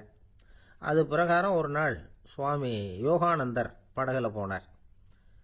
படகை செலுத்தினவங்க ராமகிருஷ்ணரையும் சுவாமி யோகானந்தரையும் மற்றவங்களையும் பித்தர்கள் அப்படின்னு சொல்லி ஏளனமாக பேசினாங்க. அவங்க என்ன பைத்தியம் பிடிச்சவங்க அப்படிங்கிறது மாதிரி. சுவாமி யோகானந்தருக்கு ரொம்ப மென்மையான இதயம். இவங்க இப்படி கண்ணாபின்னான்னு பேசுகிறத பார்த்தா மீனை வாங்கிட்டு திரும்புகிறப்போ என்ன நடக்குமோ அப்படிங்கிற பயம் வேற வந்துட்டுது அவருக்கு. அவ்வளவு மென்மையானவர். இதை தெரிஞ்சுக்கிட்ட ராமகிருஷ்ணர், யோகானந்தா இங்கே வா அப்படின்னு கூப்பிட்டார். இவர் கண்ணீரை தொடச்சிக்கிட்டே கிட்ட போனார். சொன்னார், ஐயா, படகு ஓட்டுறவங்க உங்களை பற்றி மோசமாக பேசுகிறாங்க. என்ன திட்டினா பரவாயில்ல, ஆனால் உங்களை அவங்க திட்டுறாங்க. அதை என்னால் தாங்கிக்க முடியல அப்படின்னார். இதை கேட்டதும் ராமகிருஷ்ணருக்கு கோபம் வந்துட்டு தான். என்னது, உன்னுடைய குருவை பற்றி அவங்க மோசமாக பேசும்பொழுது நீ சும்மா இருந்தியா? வெளியில் போ அப்படின்னு விட்டார். குரு நிந்தனை செய்கிறப்போ அதை கேட்டுக்கிட்டு சும்மா இருக்கலாமா? குரு நிந்தனையை கேட்டால் பாவம் இல்லையா? என்னை தூற்றும் போது அவங்க பாவம் செய்கிறாங்க. அதை கேட்டுக்கிட்டு நீ சும்மா இருந்தால் நீயும் பாவம் செய்கிற அப்படின்னாராம். அடுத்த நாள் சுவாமி நிரஞ்சனானந்தர் போக வேண்டிய நாள். இவர் படகுல போகும்பொழுதும் அதே மாதிரி நடந்துதான். அவங்க மோசமாக பேச ஆரம்பித்தாங்க, திட்ட ஆரம்பித்தாங்க. அப்படி கேலி பண்ண ஒருத்தனை இவர் என்ன பண்ணார், பலார்னு கன்னத்தில் அரைஞ்சிட்டார். இன்னொருத்தனை கங்கையில் தூக்கி எறியறதுக்கும் தயாராகிட்டார். அதுக்கப்புறம் அவங்க யாரும் வாயை திறக்கலை. மீன் வாங்கிட்டு வர்றப்பவும் படகுல ஒரே அமைதி. அவ்வளவு பயம் அவங்களுக்கு. ராமகிருஷ்ணர் கூப்பிட்டு விசாரித்தார் என்ன நடந்ததுன்னு. இவர் சொன்னார், அவர் யோகானந்தா போகும்பொழுது என்ன நடந்ததோ அப்படியே தான் இப்பவும் நடந்தது. குரு நிந்தனை செய்கிறத கேட்டுக்கிட்டு நான் சும்மா இருப்பேனா? ஒருத்தனை அப்படியே அரைஞ்சுட்டேன், இன்னொருத்தனை ஆற்றுல தூக்கி போட்டுருவேன்னு பயமுறுத்தினேன், அவ்வளவுதான் அப்படின்னாராம். இப்போவும் ராமகிருஷ்ணருக்கு கோபம் வந்துட்டு தான். என்ன இது, அணியறது காஷாயம், இருக்கிறது ஆசிரமம், உனக்கு இவ்வளவு கோபம் வந்ததுன்னா அப்புறம் என்னத்துக்கு ஆசிரமத்தில் இருக்கணும்? பிரம்மச்சாரி எப்பவும் அமைதியாக இருக்கணும் அப்படின்னு அறிவுரை சொன்னாராம் ராமகிருஷ்ணர். அப்போ இவர் கேட்டாராம், ஏங்க அவருக்கு ஒரு விதமான அறிவுரை சொன்னீங்க, எனக்கு வேற விதமாக அறிவுரை சொல்கிறீங்க, இதில் எது உண்மை அப்படின்னு கேட்டிருக்கார். இதுக்கு ராமகிருஷ்ணர் சொன்ன பதில் என்னன்னா, அட அசடே, சக்கரத்தில் காற்று அதிகமாக இருந்தால் குறைக்கணும், குறைச்சலாக இருந்தால் கூட்டணும். அவன் சாது, அவனுக்கு அதிக உணர்ச்சி தேவை, உனக்கு படபடப்பு அதிகம், உனக்கு பொறுமை தேவை அப்படின்னாராம். இதில் உள்ள கருத்து என்னன்னா, கல்விங்கிறது எப்படின்னா அதை சூழ்நிலைக்கு தகுந்த மாதிரி கற்பிக்கணும். எல்லாருக்கும் ஒரே மாதிரி கற்பிக்கக்கூடாது. கேட்குறவர் தகுதி, புரிஞ்சுக்கிற திறமை, இதை பொறுத்து கல்வி அமையணும். ஆரம்ப காலத்தில் ஒரு குரு, அப்போ ஒரு சீடன் இருந்தான். அது வேடிக்கையான குரு, வேடிக்கையான சீடன். ஒரு ஆசிரமம். ஒரு நாள் ஒருத்தன் அவசரமாக அந்த குருவை தேடி வந்திருக்கிறான். என்ன விஷயம்னு விசாரித்தார் குரு. உங்கள் சீடர் என்னை அடிச்சுட்டார் அப்படின்னு புகார் பண்ணானான் அந்த ஆள். குரு சீடனை கூப்பிட்டார். அடிச்சியா இந்த ஆளை அப்படின்னு கேட்டாராம். ஆமான் இருக்கான் சீடன். ஏன் அடிச்சே அப்படின்னு கேட்டாராம். இந்த ஆள் உங்களை பற்றி மட்டமாக பேசிவிட்டான், என்னால் அதை தாங்கிக்க முடியல, அதனால தான் அடிச்சுட்டேன்ருக்கான். அப்படி என்ன பேசினான் அப்படின்னு கேட்டாராம். உன்னுடைய குருநாதர் இப்போல்லாம் அர்த்தமில்லாமல் பேச ஆரம்பிச்சுட்டார் அப்படின்னு சொல்லிவிட்டான், அதனால தான் அடிச்சுட்டேன் அப்படின்னானான். அதுக்காக அடிச்சே அப்படின்னாரான். நான் அதுக்காக அடிக்கல குருவே, இப்பெல்லாம் நீங்கள் அர்த்தம் இல்லாமல் பேசுறதாக அவன் சொல்கிறான், அப்படின்னா இதுவரைக்கும் நீங்கள் அர்த்தத்தோடு பேசினதாகத்தானே அர்த்தம், அது தப்பு தானே, அதனால தான் அடித்தேன் அப்படின்னானா. பந்திக்கு முந்தர ஆசாமிகள் நம்மள பல பேர் உண்டு.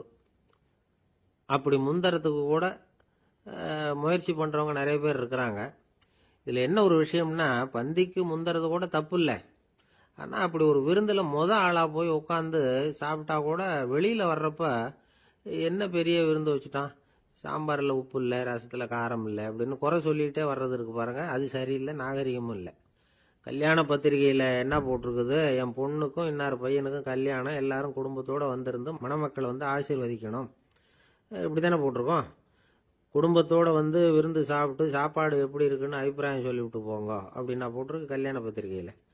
ஒருத்தர் வீட்டு விசேஷத்துக்கு போயிருக்கோம்னா எவ்வளவோ அசௌகரியங்கள் நமக்கு ஏற்படலாம். ஏராளமான கூட்டம் வந்திருக்கும். எல்லாரையும் அவங்க வந்து தனித்தனியாக கவனிச்சிக்கிட்டு இருக்க முடியாது. நாம தான் அனுசரித்து நடந்துக்கணும். நாமளாக போய் வாழ்த்த வேண்டியவங்களை வாழ்த்தி விட்டு வந்து சேரணும்.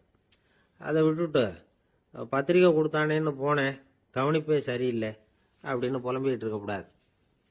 ஒரு விருந்துக்கு போனால் அங்கே எப்படி நடந்துக்கணும் அப்படிங்கிறத பற்றி கூட அனுபவசாலிகள் சில விவரங்கள்லாம் சொல்லியிருக்கிறாங்க. இந்த காலத்தில் கல்யாணம், பிறந்த நாள், அது இதுன்னு நிறைய விருந்துகள் நடக்குது. அதெல்லாம் எதுக்காக? மனித உறவுகளை வளர்த்துக்கிறதுக்காக தான், வேற எதுக்கு? ஒரு விருந்துக்கு போனால் அமைதியாக பொறுமையாக போய் உட்காரணும். அடித்து பிடிச்சிக்கிட்டு இடத்த பிடிக்க போகிறேன் அப்படின்னு நிற்கக்கூடாது. முதல் பந்தி நடந்துக்கிட்டு இருந்தால் அது முடிஞ்சு இலை எடுத்து சுத்தம் பண்ணதுக்கு அப்புறம் போய் உட்கார்றது தான் நாகரீகம். இலை எடுக்கிறதுக்கு முன்னாடியே அங்கே போய் உட்காந்தா நல்லா இருக்காது. நீங்கள் சாப்பிட்டுட்டு உட்காந்துருக்கீங்களா, சாப்பிட்றதுக்கு உட்காந்துருக்கீங்களா, பார்க்குறவங்களுக்கு சந்தேகம் வந்துடும். அதே மாதிரி இலையில எல்லா ஐட்டமும் பரிமாறினதுக்கு அப்புறம் சாப்பிட ஆரம்பிக்கணும். ஒவ்வொரு ஐட்டமாக வைக்க வைக்க நாம் பாட்டுக்கு எடுத்து உள்ளே தள்ளிகிட்டே இருந்தோம்னா எதை வச்சோம் எதை வைக்கலன்னு பரிமாறினவரே குழம்பி போயிடுவார். ஏன்னா எப்போ பார்த்தாலும் இலை காலியாகவே இருக்கும். சாப்பிட்றப்போ உங்கள் சாப்பாட்டையே நீங்கள் கவனிக்கணும். அடுத்தவங்க இலையில என்ன இருக்குது, பக்கத்தில் இருக்கிறவர் எதை அதிகமாக சாப்பிட்றார், இதெல்லாம் நமக்கு என்னத்துக்கு? எல்லாரும் சாப்பிட்டு முடிக்கிற வரைக்கும் பொறுமையாக இருக்கிறது தான் நல்லது. நீங்கள் மட்டும் திடீர்னு பாதியில் எழுந்திரிச்சு பக்கத்தில் இருக்கிறவங்களுக்கு சங்கடமாக இருக்குமேங்கிறதெல்லாம் யோசிக்காமல் நீங்கள் பாட்டு எழுந்திரிச்சு போகக்கூடாது. பக்கத்தில் உள்ளவங்க உங்களை எழுந்திரிக்க சொன்னால் எழுந்திரிச்சு போகலாம். விருந்துகளில் சாப்பாட்டை வீணாக்கிறதே ஒரு நாகரிகமாக போட்டுது இந்த காலத்தில். சாப்பாட்டுக்கே கஷ்டப்பட்டுக்கிட்டு பல பேர் இந்த உலகத்தில் இருக்கிறப்போ சாப்பாட்டை வீணாக்கிறது எவ்வளோ பெரிய மோசங்கிறத நினச்சி பார்க்கணும். வேணுங்கிற அளவுக்கு கேட்டு வாங்கி சாப்பிட்றது தான் முறை. விருந்தில் இந்த பஃபே அப்படின்னு சொல்லி ஒரு முறை சொல்கிறாங்கல்ல, அதாவது உணவு வகைகளையெல்லாம் பொதுவாக ஒரு இடத்துல வச்சுடுறது, நமக்கு தேவையானதை நாமே எடுத்து ஒரு தட்டில் போட்டுக்கிட்டு சாப்பிட வேண்டியது. இதில் கூட சில பேர் தேவைக்கு அதிகமாக எடுத்து போட்டுக்கிட்டு வீணாக்குறாங்க. சில சமயம் வந்து கடைசியாக சாப்பிட போகிறவங்களுக்கு எல்லா ஐட்டமும் கிடைக்காம போகலாம். அதை போய் பெருசு பண்ணிகிட்டு இருக்கக்கூடாது. என்ன சார் இந்த அளவுக்கு கூடவா நாகரிகம் தெரியாமல் இருக்கிறோம், இதை போய் பெருசாக சொல்ல வந்துட்டீங்களே அப்படின்னு நினைக்கலாம். ஒருத்தர் 2 பேருக்கு இந்த விவரம் தேவைப்படலாம். அவங்க காதலையும் இது விழட்டுமேங்கிறதுக்காக தான் இது. ஒரு பெரிய கல்யாண விருந்து நடந்துக்கிட்டு இருந்தது. விருந்து மண்டபத்து வாசலில் ஒருத்தர் நின்றுக்கிட்டு வர்றவங்களையெல்லாம் ரொம்ப மரியாதையாக வணங்கி உள்ளே அனுப்பி வச்சுக்கிட்டு இருந்தார். எப்படி தெரியுமா? வர்றவங்க கையெல்லாம் பிடிச்சி முத்தம் கொடுத்து அதுக்கப்புறம் உள்ளே அனுப்பி வச்சுக்கிட்டு இருந்தாராம். கூட்டம்லாம் முடிஞ்சதுக்கப்புறம் அவர்கிட்ட போய் கேட்டிருக்கிறாங்க, சார் நானும் எவ்வளவோ விருந்துகளுக்கு போயிருக்கிறேன், இருந்தாலும் இவ்வளவு மரியாதையாக வர்றவங்க கைக்கெல்லாம் முத்தம் கொடுத்து வரவேற்கிறத இங்கே தான் பார்க்குறேன் அப்படின்னு சொன்னாங்க. அதுக்கு அவர் சொன்னார், அட போங்க சார், நான் முத்தம் கொடுக்கல, முந்தின பந்திக்கு வந்து சாப்பிட்டவங்களே அடுத்த பந்திக்கும் வர்றாங்களான்னு மோந்து பார்த்து அனுப்பி வச்சுக்கிட்டு இருந்தேன் அப்படின்னார். ஒருத்தர் ரொம்ப அவசரமாக போய்கிட்டு இருந்தார். எங்கே சார் போகிறீங்கன்னு கேட்டோம். எனக்கு வேண்டியப்பட்ட ஒருத்தருக்கு குழந்தை பிறந்திருக்கிறதாக செய்தி வந்திருக்கு, அதுதான் ஆஸ்பத்திரிக்கு போயிட்டுருக்கேன், பார்த்துட்டு வரலாம்னு அப்படின்னார். அப்படின்னா கொஞ்சம் இப்படி உட்காருங்க அப்படின்னோம். சில விவரமெல்லாம் சொல்கிறேன் கேட்டுக்கிட்டு போங்க அப்படின்னோம். உட்காந்தார். அப்புறம் சொல்ல ஆரம்பித்தோம். புதுசாக பிறந்திருக்கிற ஒரு குழந்தைய பார்க்க போகிறதுன்னா அது சாதாரண விஷயம் இல்லை. அதில் ரொம்பவும் கவனமாக நடந்துக்கணும். புது குழந்தைக்கு நோய் சுலபமாக தொற்றும். முக்கியமாக காற்று மூலமாக பரவுகிற நோய்கள் சுலபமாக வந்துடும். அதனால் நமக்கு உடம்பு சரியில்லைன்னா குழந்தைய விட்டு கொஞ்சம் தள்ளியே இருக்கிறது தான் நல்லது. பெரியவங்களை பொறுத்த வரைக்கும் சாதாரணமாக உள்ள ஒரு கிருமி கூட குழந்தைய பொறுத்த வரைக்கும் ரொம்ப மோசமான ஒரு கிருமியாக இருக்கும். சில வெளிநாடுகளில் எப்படி தெரியுமா, பிறந்த குழந்தை தூங்கிக்கிட்டு இருக்கிற ஒரு ரூமுக்கு போகணும்னா போகிறவங்க வந்து முகமூடி போட்டுக்கணும், காலணிகளை மாற்றிக்கணும், அவ்வளவு சுத்தமாக உள்ளே போய் பார்த்துட்டு வரணும். பொதுவாக சில ஆஸ்பத்திரிகளில் பார்த்தீங்கன்னா பார்வையாளர்கள் நேரத்தில் விசிட்டிங் ஹவர்ஸ் தாயை விட்டு குழந்தைய தனியாக பிரித்து வச்சுருவாங்க. எதுக்குன்னு நினைக்கிறீங்க? அந்த நேரம் பல பேர் வருவாங்க போவாங்க. அவங்க கை கால் சுத்தமாக இருக்காது. சுத்தம் இல்லாத கைகள் மூலமாக கிருமிகள் பரவும். சுத்தம் இல்லாத கைன்னா மண்ணு தூசி படிஞ்சிருக்கிற கை மட்டும் தான் அர்த்தம் இல்லை. சாலையில் கையை வீசிக்கிட்டு நடந்து வர்றீங்க, குழந்தைய பொறுத்த வரைக்கும் அது கூட சுத்தம் இல்லாத கை தான். தாயை தவிர மற்றவங்க குழந்தைய தூக்காமல் பார்த்துக்கிறது நல்லது. தாய் கூட அளவோட கொஞ்சிறதோட நிறுத்திக்கணும். புதுசாக ஒரு குழந்தைய பெற்றிருக்கிற பொண்ணுக்கிட்ட மற்ற தாய்மார்கள் ஏதாவது சொல்லிக்கிட்டே இருப்பாங்க. குழந்தைய அப்படி வளர்க்கணும், இப்படி வளர்க்கணும் அப்படின்னு ஏதாவது அட்வைஸ் பண்ணிக்கிட்டே இருப்பாங்க. இப்படி ஓவராக அறிவுரை பண்ணுறது அந்த பொண்ணை குழப்பி விட்டுரும். அதனால் அப்படிலாம் பண்ணக்கூடாது. அந்த பெண்ணே ஏதாவது கேட்டால் கூட டாக்டர் சொல்ல வேண்டிய விவரங்களை எல்லாம் நாமே சொல்லிகிட்டு இருக்கக்கூடாது. புதுசாக பிறந்திருக்கிற குழந்தைய மட்டும்தான் இப்படி பார்க்கணும்னு இல்லை. ஒரு நோயாளி குழந்தைய பார்க்க போகிறதுனா கூட ரொம்ப எச்சரிக்கையாக தான் நடந்துக்கணும். ஒரு தின்பண்டமோ விளையாட்டு சாமானோ அந்த குழந்தைக்கு நாம் வாங்கிட்டு போகிறதா வச்சுக்குவோம். அதை நேராக கொண்டுகிட்டு போய் அந்த குழந்தைகிட்டே கொடுக்கக்கூடாது. அதோட அப்பா அம்மா கிட்ட ரகசியமாக கொடுக்கலாம். அவங்க முடிவு பண்ணட்டும் குழந்தைகிட்ட அதை கொடுக்கலாமா வேண்டாமாங்கிறத. அவங்களுக்கு தான் தெரியும் அதோட மனசும் உடம்பும். உங்கள் அக்கறையை காட்டுறதா நினச்சிக்கிட்டு குழந்தை வாயில் எதையும் கொண்டுட்டு போய் போடாதீங்க. போகிறப்போ உங்கள் வீட்டு குழந்தையும் அழைச்சிட்டு போகாதீங்க. இது நோயை வாங்கிட்டு வந்துடும், அல்லது புதுசாக ஒரு நோயை அதுக்கிட்ட கொடுத்துட்டு வந்துடும். என்னதான் உங்களுக்கு பழக்கமான குழந்தையா இருந்தால் கூட அதுக்கு விருப்பம் இல்லைன்னா பேசக்கூடாது. அங்கே போய் அவங்க பள்ளிக்கூடத்தை ஞாபகப்படுத்திகிட்டு இருக்கக்கூடாது. நோயில் இருக்கிறப்ப ஸ்கூலை பற்றி பேச அது விரும்பாது. ஆஸ்பத்திரியை விட்டு வெளியில் புறப்படுறப்போ குழந்தைகிட்ட சொல்லணும்னு அவசியம் இல்லை. அதோட அப்பா அம்மா கிட்ட சொல்லிவிட்டு புறப்பட்டா போதும். குழந்தை கோபிச்சிக்காது. சமூக சம்பிரதாயத்தை பற்றி அது கவலைப்படுறதில்லை.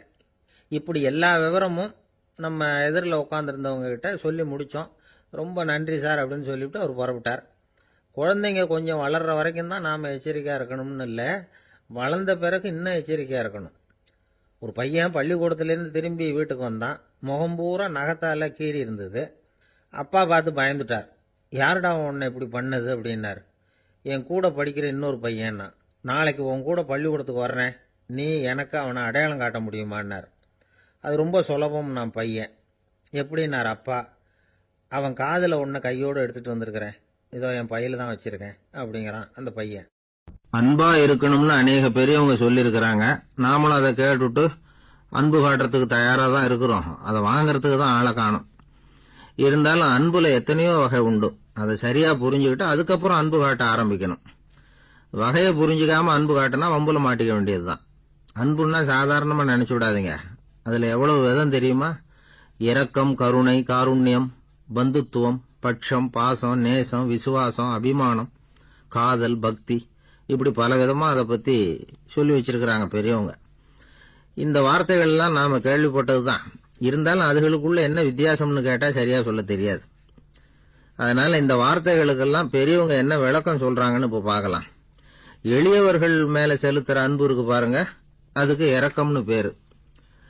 அறிவு பலம், சரீர பலம், இது ரெண்டும் இல்லாதவங்க மேல, அதாவது வலிமையற்றவர்கள் மேல செலுத்துற அன்பு இருக்கு பாருங்க, அதுதான் கருணை.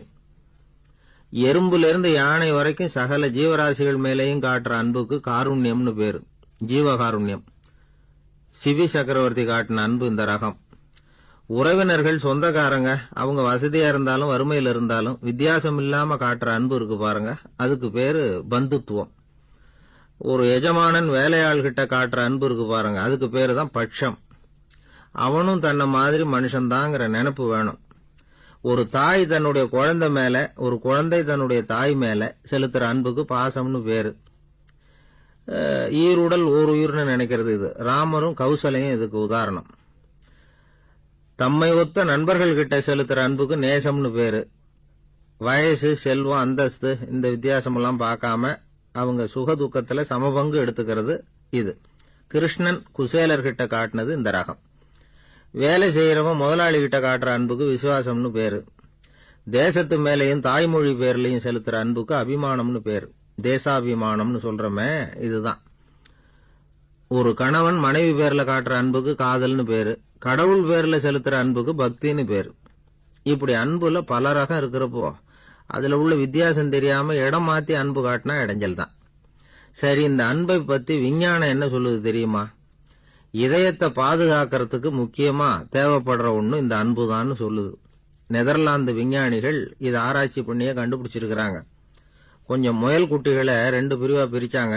2 குரூப்புக்கும் கொழுப்பு அதிகமா உள்ள ஆகாரத்தையே கொடுத்துட்டு வந்தாங்க. ஆனா ஒரு குரூப்புக்கு வெறுமன ஆகாரத்தை கொடுத்ததோட சரி, இன்னொரு குரூப் முயல்களுக்கு ஆகாரம் கொடுத்ததோட நிறுத்திக்கல. அதுக்கு முன்னாடி கூண்டுகளை திறந்து விட்டு முயல்களை கொஞ்ச நேரம் எடுத்து கொஞ்சி விட்டு அதுக்கப்புறமா ஆகாரம் கொடுத்தாராம் ஆராய்ச்சியாளர். இந்த குரூப்புக்கு இதய பாதிப்பு 60% குறைச்சலா இருந்துதான். சில நோயாளிகளுக்கு ஹார்ட் அட்டாக் வந்தாலும் அதை தாங்கிக்கிட்டு குணமாகிற சக்தி அதிகமா இருக்குது. இது எப்படின்னு ஆராய்ச்சி பண்ணி பார்த்திருக்கிறாங்க. அவங்க எல்லாம் மனைவி தன் பேர்ல ரொம்ப அன்பா இருக்கிறதாக நினைக்கிறவங்களா இருக்கிறாங்களாம். இதய நோயாளிகள் பல பேரை சந்திச்சு இதய நோய் ஏற்பட என்ன காரணம்னு கேட்டிருக்கிறாங்க. அவங்க சொன்ன காரணம்லாம் சாப்பாடு சம்பந்தமா இல்லையா, மனைவி அன்பா இல்ல, இப்படிப்பட்ட காரணத்தை தான் சொல்றாங்களாம். அதனால இதயத்தை பாதுகாக்கணும்னு நினைக்கிறவங்க அடுத்தவங்க அன்பா இருக்கிறது மாதிரி பாத்துக்குங்க, அதுதான் முக்கியம். ஒருத்தர் முகம் பூரா பிளாஸ்டரி போட்டுக்கிட்டு வந்தார்.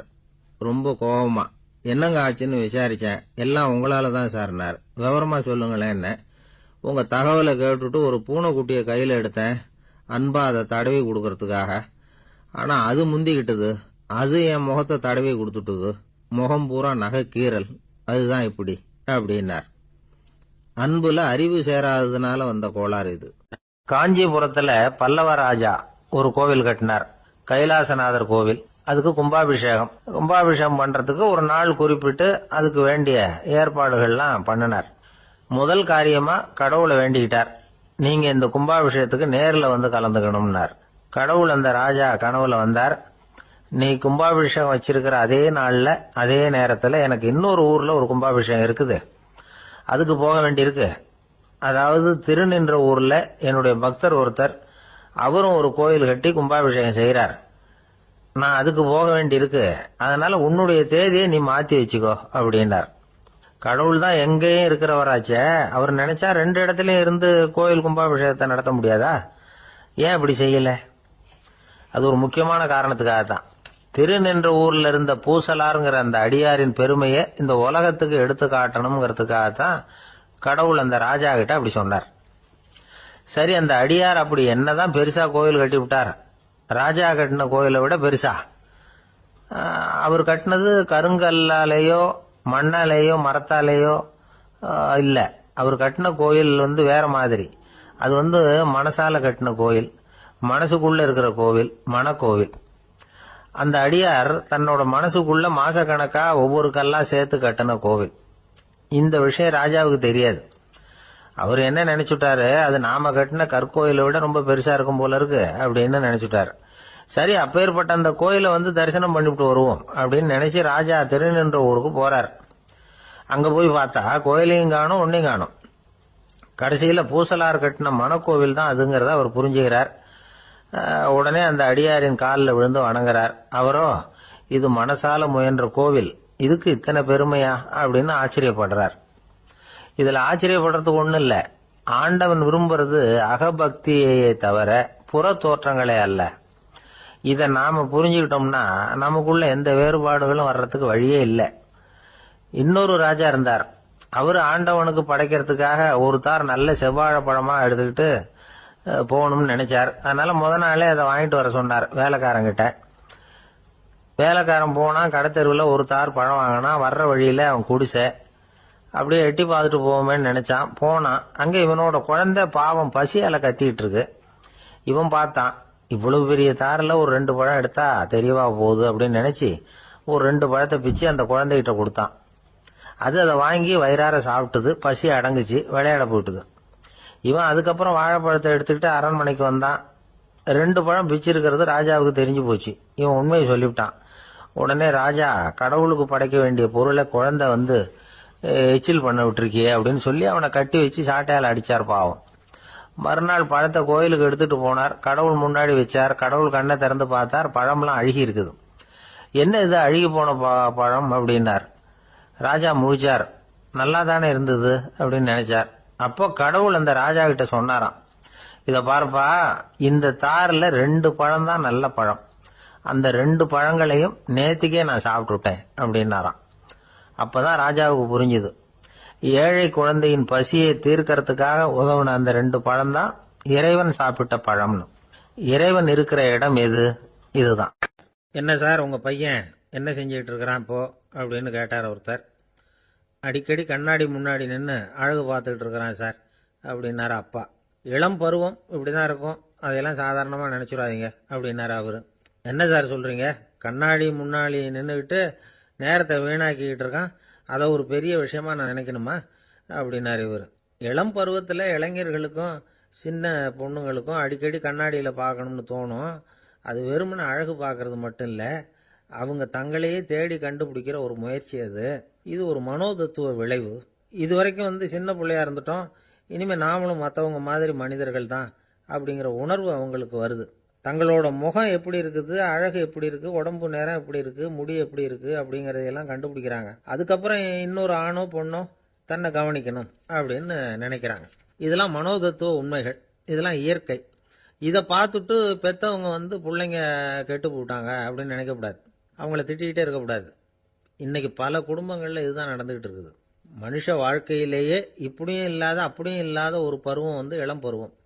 13லேருந்து 19 வயசுக்கு உட்பட்ட ஆண்கள் பெண்கள் இந்த வகையை சேர்ந்தவங்க, டீனேஜ் குரூப். இவங்களை சின்னவங்கன்னு நினைச்சிட முடியாது, பெரியவங்கன்னு நினைச்சிட முடியாது. இவங்க ரொம்ப சென்சிட்டிவ். சமூகம் நினைச்சா இவங்களை நல்லவங்களாகவும் ஆக்கலாம், கெட்டவங்களாகவும் ஆக்கலாம். கொஞ்சம் அக்கறை எடுத்துக்கிட்டா பெரிய பெரிய மேதைகளையும் விஞ்ஞானிகளையும் உருவாக்கலாம். ஆனால் நடக்கிறது என்ன தெரியுமா, அநேகமாக இவங்களை யாருமே சரியாக புரிஞ்சுக்கிறது இல்லை, இவங்களை சரியாக நடத்துறதும் இல்லை. இது வரைக்கும் நாம் சொல்கிறத கேட்டுக்கிட்டு இருந்தான், இப்பெல்லாம் அவன் இஷ்டத்துக்கு நடக்க ஆரம்பிச்சுட்டான் அப்படின்னு வருத்தப்படுற பெற்றோர்கள் அதிகம். இது வருத்தப்படுற விஷயம் இல்லை, சந்தோஷப்பட வேண்டிய விஷயம். உங்கள் புள்ள சொந்தமாக யோசிக்க ஆரம்பிக்கிறதும் நடந்துக்க ஆரம்பிக்கிறதும் ஒரு தப்பான விஷயமா? அவன் கடைசி வரைக்கும் உங்கள் பேச்சையே கேட்டுக்கிட்டு இருக்கணுங்கிறது என்ன நியாயம்? இன்னைக்கு இளைஞர்களை பெரியவங்க தப்பாக புரிஞ்சுக்கிட்டு தவறாக நடத்துறதுனால தான் அவங்களுக்கு வெறுப்பு, எரிச்சல், மனக்கசப்பு எல்லாம் உண்டாகுது. பெற்றவங்க சரியாக மதிக்கிறது இல்லை அப்படிங்கிற ஒரே காரணத்தினாலேயே வீணா போகிற பிள்ளைங்க இன்னைக்கு அதிகம். சரி, பெற்றவங்களுக்கு இன்னைக்கு என்னதான் புத்தி சொல்ல வர்றீங்க அப்படின்னு கேட்குறீங்களா? நாம எதையும் சொல்ல வரல, ஆனால் அது சம்பந்தமான சில நிபுணர்கள் சொல்லியிருக்கிறத உங்க காதில் போட்டு வைக்கலாம். அது என்னன்னா, பிள்ளைங்க கிட்ட அன்பு செலுத்துங்க. குழந்தையா இருந்தப்போ எவ்வளவு பாசமா இருந்தீங்க, வளர வளர அதை ஏன் குறைச்சிக்கிறீங்க? பெற்றவங்களின் அன்பான வார்த்தைகளுக்கு ஏங்குறவங்க தான் இன்றைய இளைஞர்கள். அவங்க எதை சொன்னாலும் அதை அக்கறையாக காது கொடுத்து கேளுங்க, அலட்சியப்படுத்தாதீங்க. அவங்க விரும்புறது உங்ககிட்ட இருந்து ஒரு மதிப்பு, மரியாதை, அங்கீகாரம், இவ்வளவுதான். அவங்க அவங்களாவே முடிவுகள் எடுக்கட்டும், அதுக்கு நீங்க உதவியா இருங்க, அது போதும். மற்றவங்க முன்னாடி, முக்கியமா அவங்க நண்பர்கள் முன்னாடி அவங்கள பத்தி மட்டமா பேசாதீங்க. அவங்க கிட்ட பொய் சொல்லக்கூடாது. நீங்க சொன்னது பொய்ன்னு தெரிஞ்சு போச்சுன்னா உங்க பேர்ல அவங்களுக்கு இருக்கிற மதிப்பு போயிடும், நம்பிக்கை போயிடும். அவங்களுக்கு முன்னாடி நீங்க சண்டை போடக்கூடாது. உங்க பிள்ளைய எப்பவும் இன்னொரு பிள்ளையோட ஒப்பிட்டு பேசுற வேலையே வேணாம். கூட பிறந்த மற்றவங்களோட கூட ஒப்பிடக்கூடாது. இப்படி செஞ்சா அவன் உங்ககிட்டயும் பிரியமா இருக்க மாட்டான், அவங்ககிட்டயும் பிரியமா இருக்க மாட்டான். புள்ள எங்க போறான், என்ன பண்றான் அப்படின்னுலாம் துப்பறிஞ்சிக்கிட்டு இருக்கக்கூடாது. இளைஞர்கள் தனிமையை விரும்புறவங்க. அவங்கள பெட்டியில வச்சு மூடி பாதுகாக்கணும்னு நினைக்கக்கூடாது. அவங்கள எப்படி பாதுகாக்கிறது அப்படிங்கிறது அவங்களுக்கே தெரியும்.